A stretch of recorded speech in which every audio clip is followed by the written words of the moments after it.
네, 오늘은 요한복음 강해 여러분이 보시는 것처럼 69번째 시간입니다. 네, 오늘의 말씀의 제목을 보시면 우리 지난주에도 이 문제를 가지고 함께 살펴봤습니다. 빈 무덤을 빈 무덤을 바라보지 말라 하는 말씀입니다. 네, 우리가 지난주에 읽었던 말씀인데 한번 다시 보시죠. 시대의 소망 794쪽입니다. 빈 무덤을 바라보지 말라. 희망도 없고 도움도 받을 수 없는 자처럼 슬퍼하지 말라. 예수께서는 살아계신다. 빈 무덤을 바라보지 않는다고 하는 말이 무슨 말이에요? 살아계신 예수님을 본다는 것입니다. 예수님이 살아계신다 하는 것입니다. 우리가 지난 시간에 예수님과 이별한 후에 깊은 슬픔 가운데 빠졌던, 절망 가운데 빠져서 가슴을 치고 통곡하며 울었던 마리아가 예수님을 만난 후에 얼마나 큰 기쁨을 맛보게 되었는가 하는 사실을 보게 됐습니다. 그러면서 이 세상은 마치 슬픔의 골짜기 같은 곳인데 우리가 어떤 종류로든지 슬픔을 피하여 살 수 없는데, 그러나 살아계신 예수님을 우리가 보고 만날 수 있다면 우리가 가진 슬픔의 원인이 무엇이든지 간에 그 슬픔을 주님은 기쁨으로 바꾸실 수 있다고 하는 것입니다. 소망으로 바꾸실 수 있다고 하는 것입니다. 살아계신 예수님을 바라볼 때 그런 놀라운 은혜를 우리가 얻게 된다고 하는 것입니다. 우리가 지난 시간에 마리아를 통해서 그 사실을 확인했어요. 그런데 오늘은 그 두 번째, 우리가 지난 시간에 부활하신 주님을 만난 사람들 막달라 마리아를 살펴봤죠. 오늘은 두 번째로 예수님의 제자들입니다.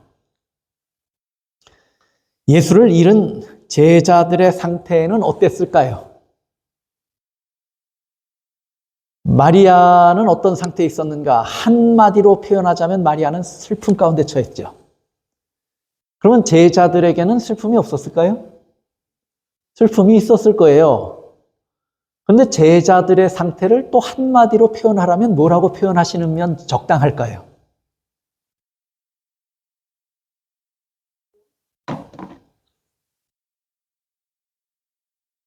요한복음 20장 19절 보세요. 이날 곧 안식 후 첫날 저녁 때 제자들이 유대인들을 모해서 두려워하여 모인 곳의 문들을 닫았더니 예수께서 오사 가운데 서서 가라사대 너희에게 평강이 있을지어다. 제자들의 상태를 한마디로 표현하라면 물론 그들에게도 슬픔이 있었을 거예요.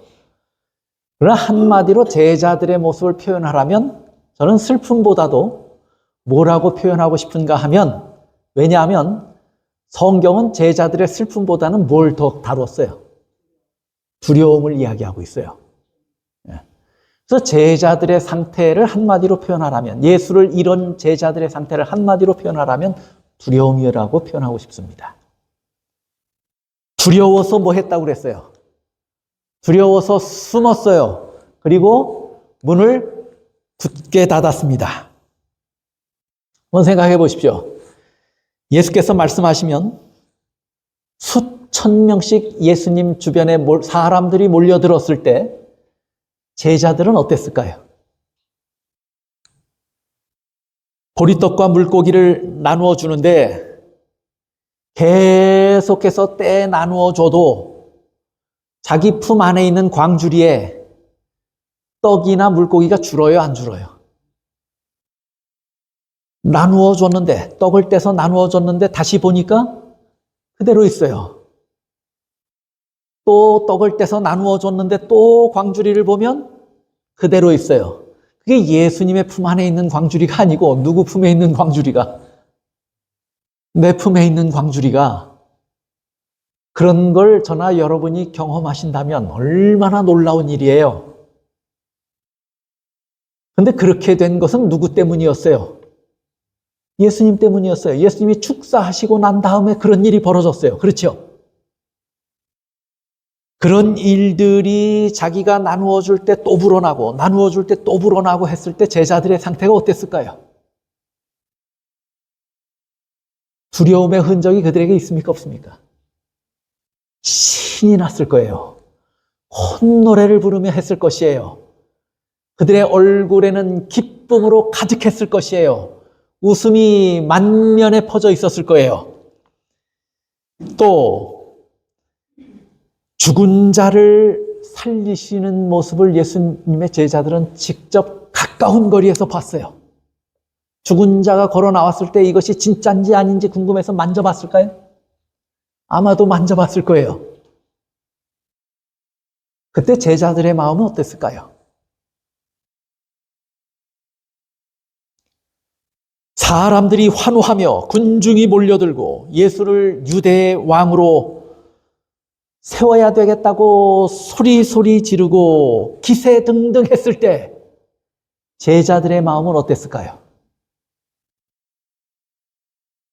겁날 것이 있었을까요? 얼마나 자랑스러웠고 얼마나 기뻤을까요? 그들에게 고난의 흔적과 슬픔의 흔적과 두려움의 흔적은 단 하나라도 찾아볼 수 없었습니다. 그런데 지금은 어떻습니까? 예수는 처참하게 단 한 번의 저항도 없이 무기력하게 돌아가셨습니다. 군중은 간사한 법이에요. 간사한 것이에요. 한때는 열광했지만 그 군중들이 지금은 어떻게 변했어요? 폭도로 변해 있어요.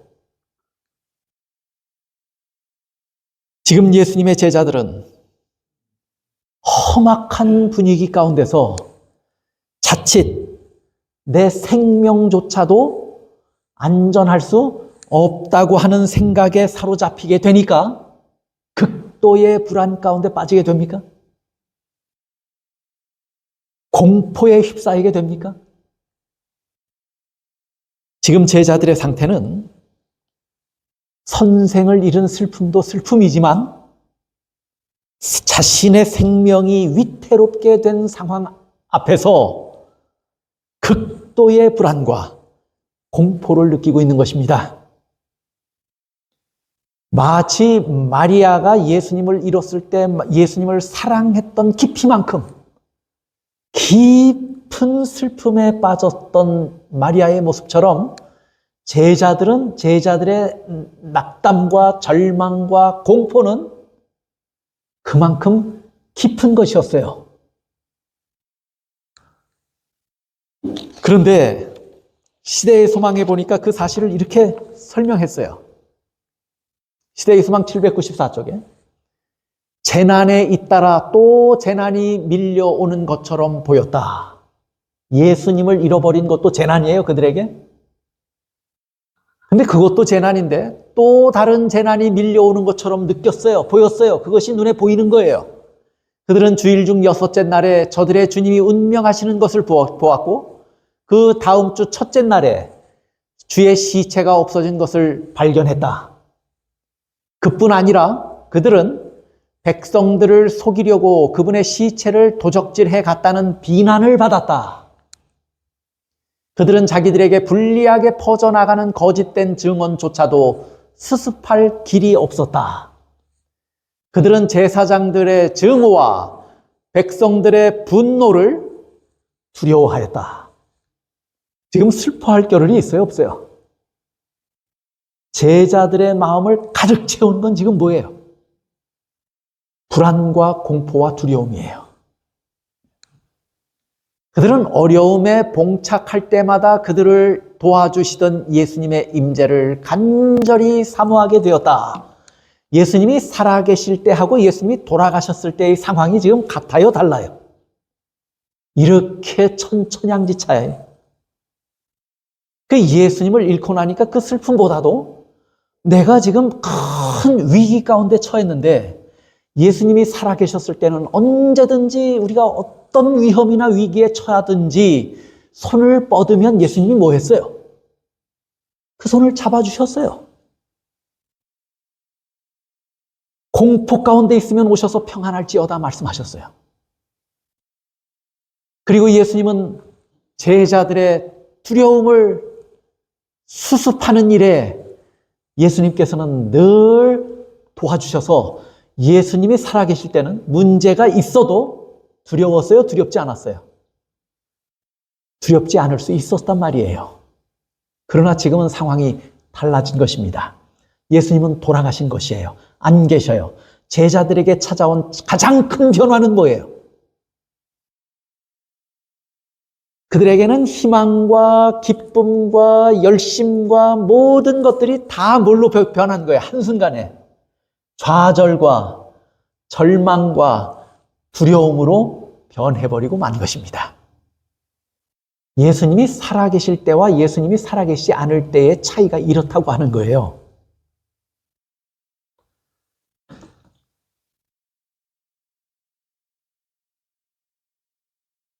자, 보세요. 마태복음 26장 56절에 보면, 그러나 이렇게 된 것은 다 선지자들의 글을 이루려 함이니라 하시더라. 이에 제자들이 다 예수를 버리고 뭐 했어요? 도망갔어요. 그 자리에 끝까지 남아서 그 처참한 모습을 보고 이별하는 모습, 돌아가시는 모습까지 봐야 슬퍼할 일이라도 생길 거 아니에요. 근데 그 일을 목격하기 전에 이미 제자들은 뭐 했어요? 도망갔어요. 예수를 버리고 도망갔는데 한꺼번에 도망을 갔어요? 각각 뿔뿔이 흩어졌을까요? 아마 뿔뿔이 흩어졌을 거예요. 마가도 자신의 일을 이야기하잖아요. 옷을 벗고 혼이불을 덮은 채 도망갔다고요. 예수님의 제자들은 예수님이 잡히시고 무기력하게 잡히는 모습을 보면서 예수님의 제자들은 뭐 했어요? 다 도망가 버렸어요. 뭘 느낀 거예요? 두려웠던 거예요. 두려움을 느낀 거예요. 그랬는데 무서울 때 가만히 도망가서 혼자 숨어 있어 보니까 무서울 때는 같은 처지에 있는 사람하고 같이 있으면 그 두려움이나 절망이 더할까요? 줄어들까요? 줄죠. 홀로 무서운 것보다 같이 무서워하는 사람이 둘이 있는 게 덜 무서워요. 각각 도망갔다가 보세요. 이렇게 각각 도망갔던 사람들이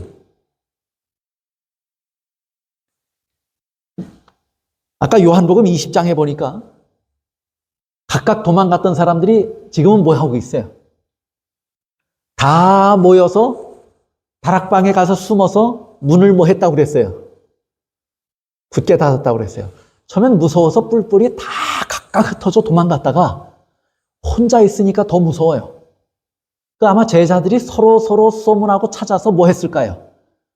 같은 자리에 모인 거예요. 늘 모이던 그 마가의 다락방에 모였어요. 다락방에 모여서 두려워서 문을 닫고 홀로 벌벌 두려워 떨다가 이제 단체로 모여서 무서워서 떨고 있는 겁니다.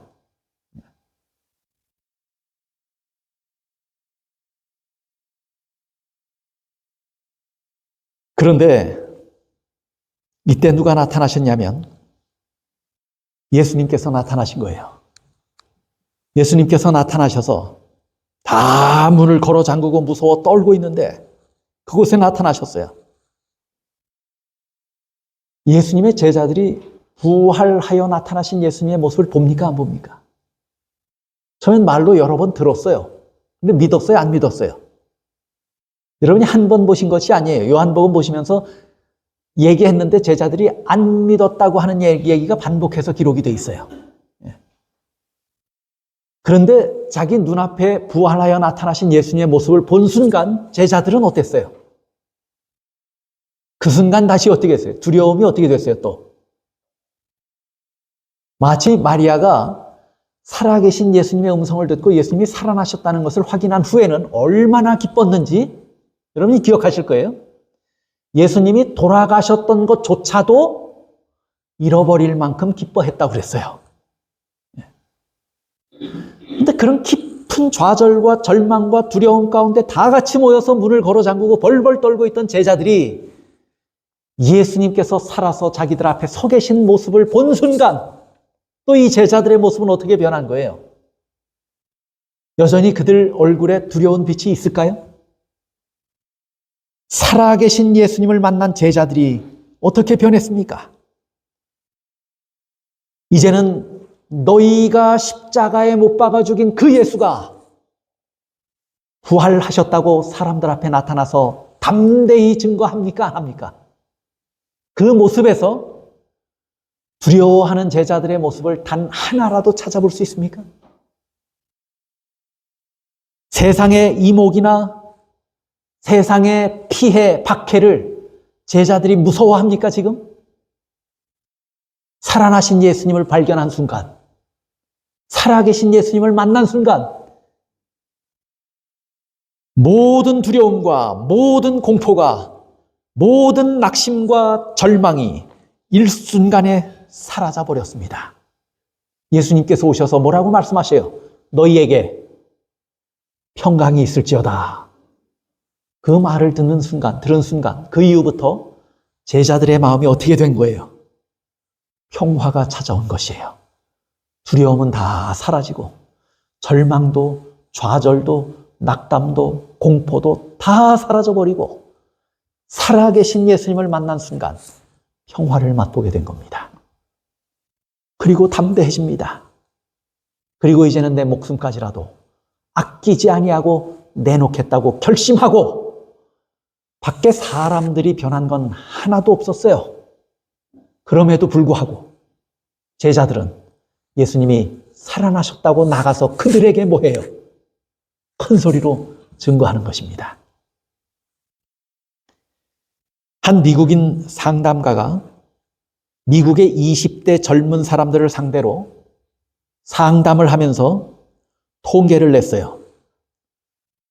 20대 젊은이들이 가진 가장 인생을 살아가면서 심각하게 느끼는 문제가 뭔가? 그 이유들을 다 써서 종합을 하면서 가장 많은 대답을 한 5가지의 대답을 추렸는데 그 중에 첫 번째가 뭔지 아십니까? 그 중에 첫 번째가 공포였습니다. 공포. 사는 것이 무섭고 두렵다고 하는 것입니다. 어쩌면 인생을 산다고 하는 것이 슬픔을 다 빼버리고 두려움을 다 빼버리면 얼마나 남을까요? 두려움의 원인은 사람마다 다 달라요. 어떤 분은 외로워도 두려워요. 어떤 분은 내 미래가 어떻게 될까 하는 것이 답답하고 손에 쥐어지는 것이 없는 것처럼 느껴지니까 뭐해요? 두려운 거예요. 한국에 뭐 3포 세대니 뭐 5포 세대니 뭐 포기하는 세대가 많다고 그러잖아요. 뭐 이것저것 다 포기하고 살아야 된다고 이야기하는 그런 이야기들 여러분 여러 번 들으셨을 거예요. 결혼도 포기해야 되고 집 갖는 것도 포기해야 되고 모든 걸 포기하고 살아야 되는 젊은이라면 앞으로 어떻게 살아야 할까 하는 것이 두려운 문제입니까? 두려운 문제예요. 그런데 오늘 저나 여러분 중에 어떤 분들은 나에겐 당장 그런 문제로 두려워할 것은 별로 없어. 이런 생각을 하시는 분이 계실까요? 다시 말하면 여러분이 인생을 살아가면서 무섭고 두려운 것하고 상관없이 살아갈 수 있는 사람이 몇 분이나 계실까 하는 것입니다. 저나 여러분이나. 이유나 원인은 다 다를 거예요. 예. 불확실하고 불안정한 세상의 삶에서 두려움을 가지고 산다고 하는 것은 어떻게 보면 당연합니다. 심지어 아무 일 안 일어나도 뭐해요? 아무 일 안 일어나도 언제까지 이럴 수 있을까 하는 생각이 들 수 있어요? 욥기서에 보면 보세요. 욥기서 3장 25절 26절에 보면 욥이 이렇게 말해요. 나의 두려워하는 그것이 내게 임하고 나의 무서워하는 그것이 내 몸에 미쳤구나. 평강도 없고 안온도 없고 안식도 없고 고난만 임하였구나. 욥은 동방의 의인이라고 알려져 있죠. 욥이 저런 고난과 고초를 겪어야 할 이유가 욥에게서 있었습니까? 없었습니까? 누가 저렇게 한 거예요? 사탄이 시험해서 그렇게 한 거예요. 그렇죠? 욥이 진짜 그런 것과 아무 외부적 요인 없이, 그런 자극 없이 하나님을 사랑하는지, 하나님께 순종하는 하나님의 자녀인지 아닌지를 증명하라고 따지면서 사탄이 만들어 놓은 시험이 뭐예요? 욥에게 저런 고난을 주는 것이었어요. 그렇죠? 근데 욥의 고백을 들어보세요. 그러면 지금 평강도 없고 안온도 없고 안식도 없고 고난만 임하였구나. 이거 임하기 전에는 저거 있었어요? 없었어요? 저게 임하기 전에는. 여러분 욥기서를 펼쳐보면 매달 잔치해요. 가족들이 많은 가족들이 다 모여서 함께 잔치해요. 얼마나 행복한 대가족의 모습을 봐요. 하루하루 살면 저렇게 살면 살만 나겠다 이런 생각 들지 않으세요? 그런데 신앙도 좋아요. 잔치가 마치면 뭐 해요 또? 혹시 잘못한 것이 있나 돌아보고 뉘우치고 기도하고 그 다음에 하나님께 감사해요. 신앙도 좋아요. 가족들도 화목해요. 가진 것도 많아요. 걱정거리가 있어요 없어요? 욥에게. 한 가지라도 있으면 여러분이 한번 찾아보세요. 욥에게 무슨 걱정이 있을까? 그러면 욥은 걱정이 있었을까요? 없었을까요? 저나 여러분이 볼 때는 욥은 걱정이 없는 사람처럼 보이죠? 근데 욥에게 한번 물어보셔요. 당신은 저 일을 겪기 전에는 걱정이 있었습니까? 두려움이 있었습니까? 하고 물어보십시오. 뭐라고 대답할까요? 있었다고 대답합니다. 보세요. 나의 두려워하는 그것이 내게 임하고 지금 내게 임하기 전에 뭐 하고 있었어요? 욥이. 두려워하는 어떤 것이 있었다 그 말이에요. 그것이 임하기 전에도 내가 두려워하는 것이 있었어요. 뭘 두려워했냐? 그런 일들이 혹시 임할까 두려웠어요. 또 그 다음 구절 보면 나의 무서워하는 그것이 내 몸에 미쳤구나. 내가 이렇게 살는데 얼마나 오래 살까? 건강할까? 하는 것에 대한 뭐가 있었단 얘기예요. 그러면 걱정이 있었고 두려움이 있었단 얘기예요. 걱정과 두려움이 있었는데 이제 그동안은 없더니 지금 뭐 했단 얘기예요. 지금 내게 왔구나. 그러면 욥은 그럴 거 하나도 없는 환경과 형편 가운데서 그런 모습으로 사는 것처럼 보였는데 욥 스스로에게는 두려움도 있었고 걱정도 있었어요. 무서워하는 것이 있었어요. 내가 혹시 어떤 어려움을 앞으로는 당하게 될까? 내 사랑하는 자녀 중에 하나를 내가 혹시 앞으로 잃게 되면 어떨까? 이런저런 일들을 생각하면 일어나지 않은 일이지만 뭐 하는 거예요? 근데 여러분은 저 욥보다 지혜로우십니까? 여러분은 절대로 일어나지 않은 일은 걱정하지 않습니까? 여러분이 가지신 걱정 하나를 안고 두려워하며 밤새 씨름하는 걱정거리를 다 펼쳐놓고 보면 일어나는 일이 많다고 그래요? 안 일어나는 일이 많다고 그래요? 안 일어나는 일이 많대요. 그러면 실제로 일어나지도 않는 일을 가지고 저나 여러분은 뭐하고 산 거예요? 무서워하고 산 거예요. 우리는 욥보다 지혜로운 사람들이 아니에요. 욥도 그렇게 살았다는 거예요. 욥도 그렇게 살았어요. 그런데 그렇게 했던 것이 실제로 임해온 거예요. 그리고 이제 임하게 되니까 모든 것이 실제로 다 어떻게 됐어요? 평강도 사라져버렸고 안온도 없어졌고 안식도 없어졌고 고난만 남았어요. 그전에는 두려움도 있었지만 뭐가 더 컸어요? 그에게 기쁨과 감사가 더 컸을 거예요. 근데 이거 다 없어져 버리고 무엇만 남았어요? 제일 크게 남은 것 한 가지를 뭐라고 얘기해요? 고난만 남았다 하고 얘기해요. 두려움만 남은 것입니다. 예수님도 이런 말씀하셔요. 보세요. 요한복음 16장 33절에 세상에서는 너희가 환난을 당하나 담대하라. 내가 세상을 이기었노라 하시니라. 우리가 세상에 살면서 무서운 일을 겪게 될 것이라고 하는 일을 예수님이 아셔요? 몰라요? 아셔요. 우리가 살면서 좌절할 일도 있고 낙심할 일도 있어요. 여러분이 기대하는 어떤 것이 여러분의 기대대로 안 되는 것들을 경험할 수 있어요.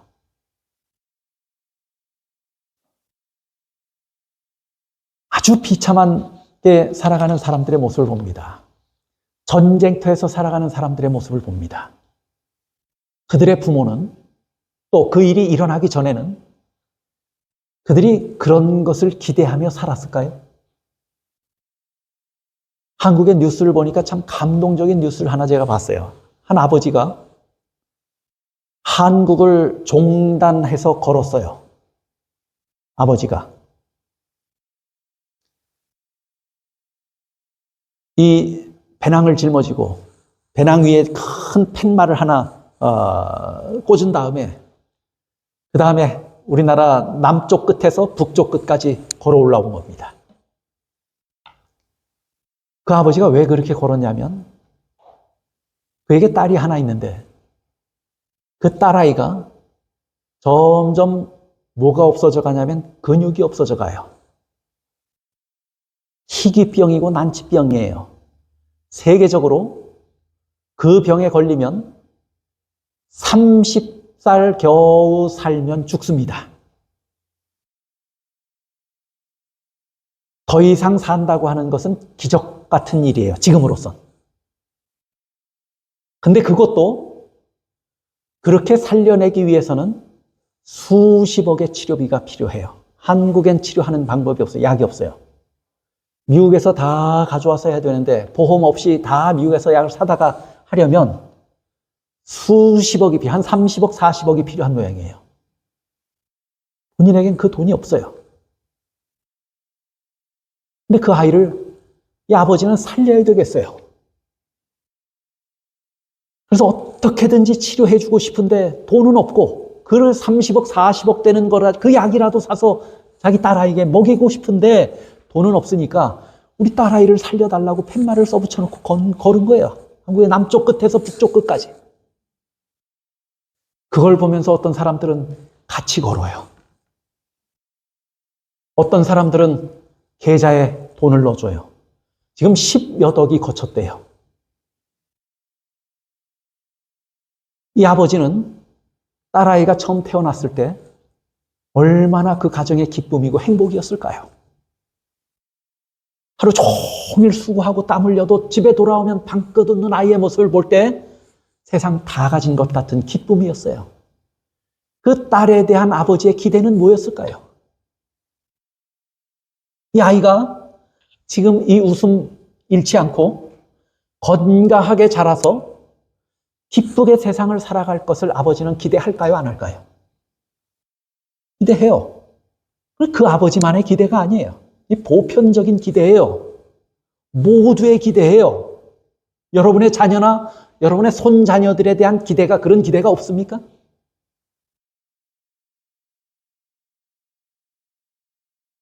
그런데 어느 한순간 그 아이에게 이상한 증세가 나타나더니 병원에 가서 청천벽력과 같은 소리를 들은 거예요. 기대한 일이 벌어진 겁니까? 기대하지 않은 일이 벌어진 겁니까? 기대하지 않은 일이 닥친 거예요. 그런데 그 일은 그 아버지에게만 닥칠 수 있는 일이 아니에요. 어느 누구에게든지 언제든지 닥칠 수 있는 세상에 우리가 살아요. 두려운 것입니까? 아닙니까? 기대한 대로 살 수 있는 세상이 절대로 아니에요. 예수님께서는 그 사실을 알아요. 세상이 어떤 곳인지를 알아요.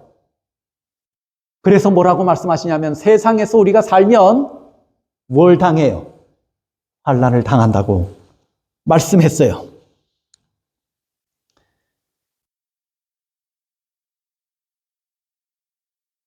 예수님을 믿고 예수님의 제자로 증인으로 살면서 박해를 당하는 것도 사실이지만 하나님의 자녀로 이 세상에서 우리가 평범하게 살아도 사탄이 지배하는 이 세상에서 사탄이 온갖 음모를 가지고 하나님의 자녀들을 괴롭히고 이 세상을 멸망으로 인도하는 사탄의 음모 가운데서 우리가 단 한시라도 안전할 수 없다는 것을 예수님이 아실까요? 모르실까요? 아셔요.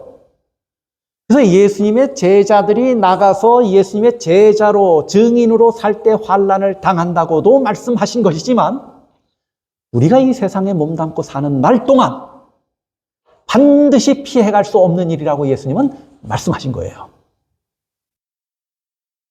그런데 예수님이 그 말씀을 하시면서 뭐라고 말해요? 당하나 뭐 하라고요? 담대하라 내가 세상을 이기었노라.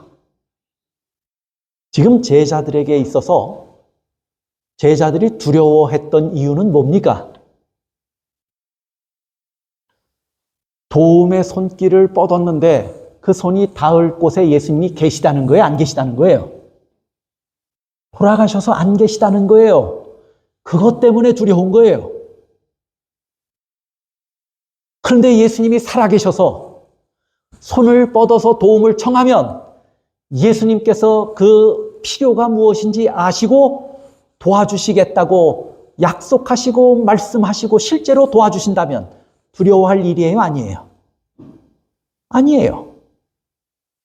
그래서 예수님은 뭐라고 말씀하셨냐면 내가 세상을 이기었노라 하고 말씀해요. 세상을 이기었다는 말씀은 사탄과의 싸움에서도 이긴 것도 맞아요. 그렇죠? 그러나 세상을 이기었다는 말은 뭐냐면 죽었지만 뭐 했단 얘기예요? 사셨다는 이야기도 포함이 되어 있어요. 이 약속은 제자들이 붙들어야 할 큰 약속이었습니다. 도움의 손길이 없어서 문제였는데 예수님께서 살아계셔서 우리를 도우시겠다고 말씀하시면 문제될 것이 있습니까? 없습니까? 문제될 것이 없는 것이에요. 예수님은 오늘 살아계셔서 우리 곁에 계신다고 말씀하십니다. 내가 살았다고 말씀하십니다. 그러므로 우리에게 뭐 보지 말라고 말하는 거예요? 빈 무덤 보고 절망하고 좌절하고 한숨 짓고 두려워하고 그렇게 살지 말아라 그 말이에요. 내가 살았다. 내가 이기었다. 내가 예전에 너희 곁에서 너희의 필요를 손만 뻗으면 도와줬던 것처럼 의지가 되었던 것처럼 지금도 그렇게 할 수 있다고 말씀하시는 겁니다. 여러분이 무덤을 바라보지 말고 살아계신 예수님을 본다고 하는 것은 뭐냐면 세상을 이기고 부활하신 예수님이 지금도 사셔서 그 예수님은 내 고난과 내 불안과 내 좌절과 슬픔을 다 아시고 내가 도움의 손을 뻗으면 도와달라고 은혜를 요청하는 손을 뻗으면 예수님이 뭐 하신다는 얘기예요? 그 손을 잡으시겠다고 말씀하시는 거예요. 일찍이 마르틴 루터지요. 여러분이 사진에서 보시는 것처럼 누가 더 젊어 보여요? 와이프가 한참 젊어 보이죠? 마르틴 루터는 수도사였습니다. 그렇죠? 이 아내 카타리나는 수녀였습니다. 그런데 5살의 수녀원에 맡겨진서 그때부터 거기서 자라서 수녀가 된 분이에요.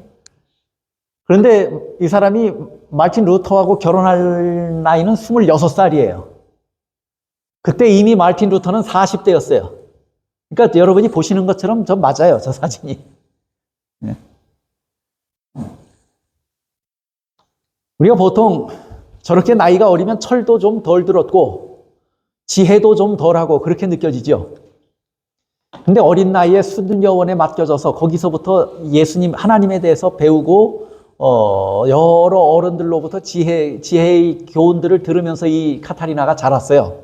그런데 결국에 당시에 로마의 법왕권이 가르치는 것이 크게 잘못된 것을 깨닫고 수녀로서의 삶을 다 포기하고 마르틴 루터는 또 수도사로서의 삶을 포기하고 뭐 한 거예요? 결혼한 거예요. 결혼했는데, 저 나이 차이가 많았어요. 결혼했는데, 저 아내가 참 믿음이 있고 지혜로운 분이었어요. 마르틴 루터는 다니느라고 가정을 절대 돌볼 틈이 없었던 사람이에요. 여러 자녀를 뒀는데 저 카타리나가 다 훌륭하게 잘 키웠어요. 뿐만 아니라 마르틴 루터가 종교개혁을 하기 위해서 여기저기 사람들을 자꾸 모여서 뭘 규합을 해야 되잖아요. 그럼 마르틴 루터의 집으로 맨날 모이면 저 아내가 그 사람들에게 다 먹을 것을 제공하고 잠자리를 제공하고 모든 뒷바라지를 저 아내가 다 했어요. 어린 아내가. 근데 우리의 신앙하고는 좀 달라요. 그럼 뭘 가지고 저렇게 했냐? 뭐 가지고 했냐면 양조장을 운영하면서 했어요. 술 만들어 팔아서 돈 벌어가지고 한 거예요. 그건 그 당시의 신앙, 그 사람들의 신앙의 기준하고 우리하고는 다르니까 그 사람은 저렇게 한 거예요. 근데 마르틴 루터가 종교개혁을 하는 것이 쉬워요, 어려워요? 어렵죠. 그저 우리가 말로 하는 그런 어려운 정도가 아니에요. 수도사로서 당시에 출교를 당하고 파면이 된다고 하는 것은 당시 사회에서의 거의 매장과 같은 일이 아닙니까?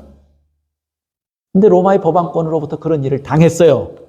또 계속해서 그 95개 조항을 그 성당의 문에 그 대못으로 박아놓은 다음에 종교개혁의 불길이 타오를 때 교황청은 마르틴 루터가 눈에 가시와 같은 아주 골치 아픈 존재였어요. 그래서 마르틴 루터를 회유도 하고 협박도 해요. 근데 협박은 뭘로 하냐면 너 그렇게 하면 어디 세우겠다는 거예요. 종교재판에 세우겠다는 거예요. 당시에 종교재판이 얼마나 무서웠는지 아시잖아요. 중세기에. 그 종교재판에 서면 정죄되면 마르틴 루터는 화형에 처해질 수 있는 형편이었어요. 두려운 상황입니까? 아닙니까? 마르틴 루터는 무서웠을까요? 저 아주 뚝심 있게 보이지 않습니까? 마르틴 루터도 좌절하고 두려웠어요. 짧은 시간 끝나는 것도 아니고 자기가 일으킨 종교개혁이 들의 불빛처럼 들풀이 번져나가는 것처럼 그렇게 신속하게 번질 줄 알았더니 그것도 아니잖아요. 로마의 교황권은 마치 바위로 계란으로 바위를 두드리는 꼴이었어요. 그런데 그쪽으로부터 나오는 것은 뭐냐면 종교재판에 세울 테니 그리고 너희를 죽일 것이다. 그리고 되는 일은 하나도 없어 보이고 그 다음에 위협은 있고 생명의 위험까지 느끼고 하니까 마르틴 루터가 시리에 빠졌어요. 좌절했어요. 두려워합니다. 그리고 문을 걸어 잠그고 들어가 누웠어요. 마르틴 루터가 지금 무서워하는 거예요. 그런데 어디서 곡하는 소리가 들리는 겁니다. 그 조금 있어 보니까 곡하는 소리가 점점 가까워지던데 문이 열렸는데 들어오는 사람을 가만히 보니까 자기 아내가 들어와요. 아내 카타리나가 들어오는데 뭘 입고 들어오냐면 사람이 죽으면 입는 옷을 입고 들어오는 거예요. 이 마르틴 루터가 깜짝 놀랐어요. 이건 무슨 일이냐? 무슨 짓을 하는 것이냐? 하고 소리를 질렀어요. 이 무슨 망측스러운 일이냐? 하고 소리를 질렀을 거예요. 그때 그 아내가 뭐라고 말했는지 아십니까? 하나님이 돌아가셨습니다. 하나님이 돌아가셔서 내가 이렇게 소복을 입고 곡하고 있습니다. 그랬더니 마르틴 루터가 하나님이 돌아가셨다는 것이 말이 되느냐 하는 거예요. 하나님이 돌아가실 수 있는 분이냐? 하고 소리를 질렀어요. 그랬더니 이 아내가 뭐라고 말씀하냐면 내가 당신의 모습을 보니까 마치 하나님이 돌아가신 것 같습니다. 라고 얘기를 해요. 그렇게 종교개혁의 큰 사명을 가지고 장문처럼 앞에 섰던 마르틴 루터가 시리에 빠지고 두려워서 무서워서 벌벌 떨며 골방에 누워 있었을 때 그 아내가 마르틴 루터에게 한 모습이고 마르틴 루터에게 한 교훈이 얼마나 지혜롭습니까? 그때 이 마르틴 루터가 벼락 맞을 소리를 한다고 말하고 나서는 당신의 모습을 보니까 하나님이 죽은 것 같지 않습니까? 그 말을 듣고 깜짝 놀라서 자리를 박차고 일어납니다. 그리고 다시 하나님이 살아계시다면 내가 이 일을 그칠 수 없다고 하는 신념을 가지고 다시 일어섭니다. 하나님이 죽지 않았으면 당신이 이렇게까지 낙심하지도 두려워하지도 않을 텐데 하나님이 돌아가셨으니까 그렇게 무서워 벌벌 떨고 늘어져 있는 것 아닙니까? 그런 것 보니까 틀림없이 하나님이 죽은 것입니다. 이 말을 듣고 마르틴 루터가 정신이 번쩍 든 거예요. 오늘 저나 여러분의 모습 속에 혹 이런 모습은 없습니까?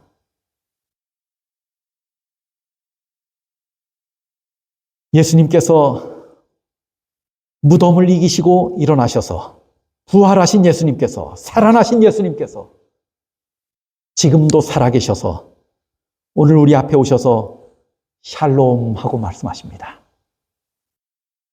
오늘 우리가 그 예수님을 바라볼 수 있다면 그 예수님의 음성을 들을 수 있다면 그리고 우리가 그 예수님을 만난다면 우리가 가지는 모든 종류의 절망과 두려움에서 우리가 해방될 수 있을까요? 해방될 수 있을 것입니다. 우리가 필요해서 손을 뻗으면 그곳에 예수님이 계신다고 여러분이 믿으실 수 있다면 여러분의 두려움이나 절망은 희망과 기쁨으로 용기로 변할 수 있을 것입니다. 그 다음에 또 한 사람을 봅니다. 의심했던 제자 도마입니다.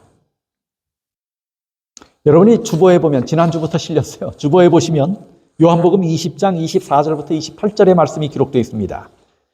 12 제자 중에 하나인 디두모라 하는 도마는 예수 오셨을 때 함께 있지 아니한지라 다른 제자들이 그에게 이르되 우리가 주를 보았노라 하니 도마가 가로되 내가 그 손에 못자국을 보며 내 손가락을 그 못자국에 넣으며 내 손을 그 옆구리에 넣어보지 않고는 믿지 아니하겠노라 하니라. 여드레를 지나서 제자들이 다시 집 안에 있을 때 도마도 함께 있고 문들이 닫혔는데 예수께서 오사 가운데 서서 가라사대 너희에게 평강이 있을지어다 하시고 도마에게 이르시되 내 손가락을 이리 내밀어 내 손을 보고 네 손을 내밀어 내 옆구리에 넣어보라. 그리하고 믿음 없는 자가 되지 말고 뭐 하는 자가 되라고요? 믿는 자가 되라. 그랬더니 도마가 뭐라고 고백합니까? 도마가 대답하여 가로되 나의 주시며 나의 하나님이시니이다. 우리가 지난번에 교과 공부를 하면서 이 도마의 고백이 무엇이었는지를 공부했습니다. 70인역에 보면 이 도마의 고백, 나의 주시며 라고 하는 말을 나의 야훼시며 그랬어요. 또 나의 하나님이시니라 한 고백은 나의 엘로힘입니다 하고 고백한 것이에요. 성경에 예수님의 제자들 중에 이렇게 완벽하게 예수님을 이해한 분이 누가 있어요? 너무도 완벽하게 예수님에 대해서 도마가 고백합니다. 인정하고 고백합니다. 커다란 의심, 깊은 의심에서 뭘로 자라난 거예요? 믿음으로 자라났는데 그 믿음도 확실하고 깊이 있고 분명한 이해로 믿음으로 자라난 모습을 보게 됩니다. 저나 여러분이 살아계신 예수님을 만나거나 보거나 경험하지 못하면 우리의 믿음이 뭐 할 수 있어요? 의심에 빠질 수 있는 거예요. 우리의 믿음이 반석 위에 굳게 서고 바른 성경의 진리 위에 굳게 서기 위한다면 누굴 봐야 합니까? 살아계신 예수님을 만나는 경험이 우리에게 있어야 합니다.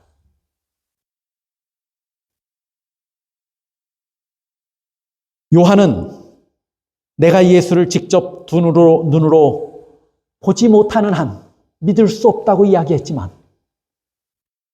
보고 난 후에는 그런 도마에게까지 예수님은 나타나셔서 사랑으로 인내하며 자신의 모습을 다 보여주니까 그걸 보고 도마가 어떻게 한 거예요? 분명하게 살아나신 예수님을 다시 만나고 하나님이시구나 하고 고백한 겁니다. 보고 믿은 거예요? 안 보고 믿은 거예요? 안 봤을 땐 안 믿었는데 살아계신 예수님을 만나고 나니까 뭐 한 거예요? 믿은 거예요. 그런데 재밌는 것은 그 말씀이 있은 다음에 뭐라고 기록했는지 보세요. 요한복음 20장 31절. 이 도마의 고백이 있은 다음이에요. 그리고 예수님께서 뭐라고 말씀하셨냐면 내가 나를 본고로 믿느냐 보지 못하고 믿는 자가 뭐하다고요? 복되도다 하고 말씀하셨죠. 그것까지 기록하고 나서 요한이 뭐라고 기록했는가 보십시오. 오직 이것을 기록하면 이런 것들을 다 기록했어요. 그렇죠? 이걸 기록하면 너희로 예수께서 하나님의 아들 그리스도이심을 믿게 하려 함이요 또 너희로 믿고 그 이름을 힘입어 생명을 얻게 하려 함이니라. 왜 저 말씀하셨을까요? 저 말씀은 뭐 한 말씀 다음에 바로 나와요. 본고로 믿느냐? 보지 못하고도 믿으면 더 복되다고 말씀하신 후에 나와요. 저건 지금 도마나 당시의 제자들에게 하신 말씀이에요?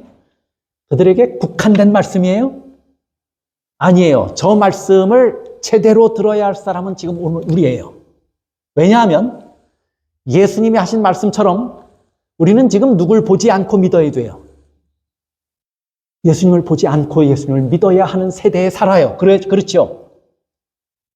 그럼에도 우리가 예수를 믿으면 복된 것입니까? 복된 것이에요.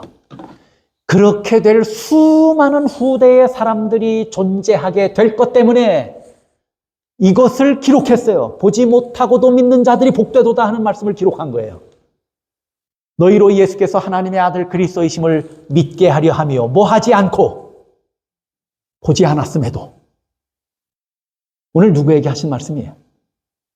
저나 여러분에게 하신 말씀이에요. 오늘 저나 여러분은 예수님을 직접 눈으로 본 세대가 아닙니다. 예수님께서 말씀하시는 음성을 우리가 직접 들은 적이 없어요. 그렇죠? 그 갈릴리 호숫가에 그 잔디 위에 우리가 앉아본 적이 없단 말이에요. 예수님이 기적을 일으키는 현장에서 우리가 두 눈 부릅뜨고 바라봤던 그런 경험이 우리에겐 없어요. 우리에겐 뭐만 있어요? 마치 도마가 다른 제자들에게 뭐 한 것처럼 들었던 것처럼 예수님이 살아계신다 하는 얘기를 들었던 것처럼 우리도 뭐만 들어요. 예수님이 우리를 위해서 우리 죄를 짊어지시고 돌아가신 후에 부활하셔서 지금도 뭐 하시다는 거예요? 살아계시다고 하는 음성을 우리는 지금도 듣기만 한 겁니다. 그렇죠? 그랬는데 우리에게 뭐 하라고 요청하는 거예요? 이 사실을 믿으라고 요청하는 것입니다. 우리가 지금 이 사실을 믿으면 복되다고 말하는 것입니다. 시대의 소망 807쪽에 이렇게 말해요. 만일 지금 이 세상이 도마의 모본을 따른다면 한 사람도 믿어 구원에 이를 수 없을 것이다. 오늘 저나 여러분도 봐야만 믿겠다 이러면 믿을 사람이 있어요, 없어요? 한 사람도 없어요. 그 이유는 오늘날 그리스도를 받아들이는 사람들은 모두 다 다른 사람의 뭘 통해서만 받아들여야 돼요? 증언을 통해서만 받아들여야 합니다. 그런데 도마와 같이 의심의 원인이 모두 제거되기를 기다리는 많은 사람들의 바람은 결코 실현되지 않을 것이다.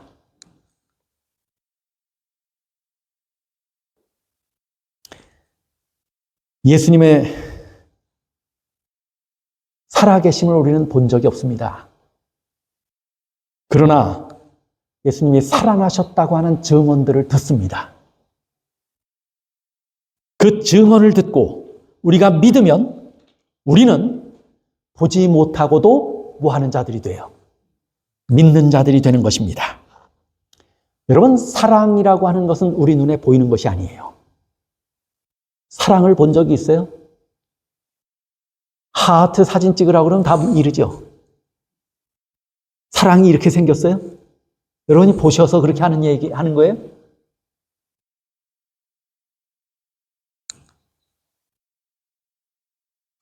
사랑은 보이지 않지만 존재합니까? 존재하지 않습니까? 존재합니다. 왜냐하면 증언이 있기 때문이에요. 내가 너를 사랑해. 그거 뭐예요?